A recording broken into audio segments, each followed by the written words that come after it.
Carla Estrada, binigo sa pagmamahal ni Catherine at Daniel. Yes, klarong-klaro na nga at tanggap na rin naman ni Ma'am Carla Estrada na wala ng Katniel love team ngayon. So masakit man para kay Ma'am Carla Estrada ay mangyayari din naman ito sa tamang pagkakataon na sana nga ay magbunga ang lahat sa kanilang pagmamahalan. Never na mawawala ng pag-asa ang lahat. Sabi nga ni Ma'am Carla Estrada na nariyan lamang siya na patuloy na susuporta sa pag-iibigan ni Andrea at Daniel Padilla.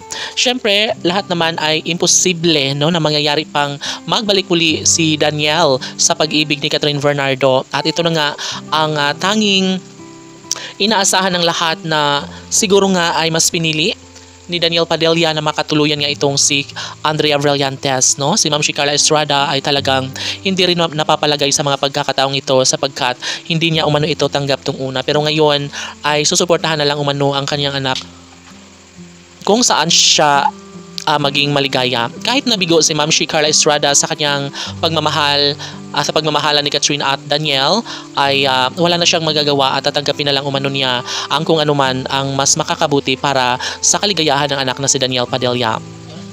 Umaasa pa rin naman umano si Catherine Bernardo na sana nga ay magbalik sa kanya si Daniel, ngunit siguro nga ay wala ng pag-asa pa na manumbalik ang lahat, lalo na ngayon ay mas lalo pang minahal ni Daniel Padilla si Andrea Brillantes.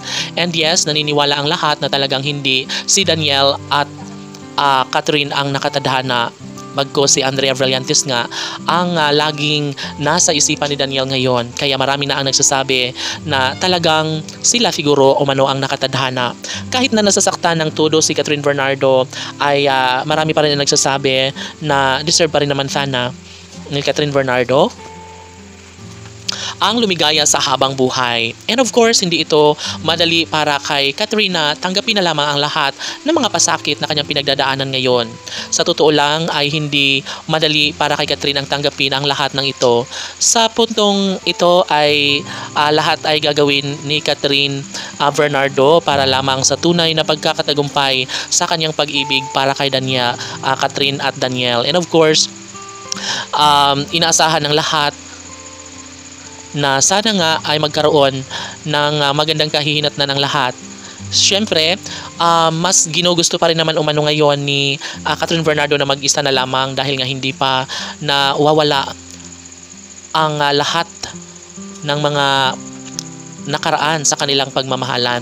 Yes, kahit na si Ma'am Carla Estrada ay hindi na alam kung ano nga ang dapat gawin, kung ano nga ba ang magiging kahantungan sa pagmamahala ni Andrea at Daniel. Sana nga ay magbalikan muli si Catherine at Daniel. Laban!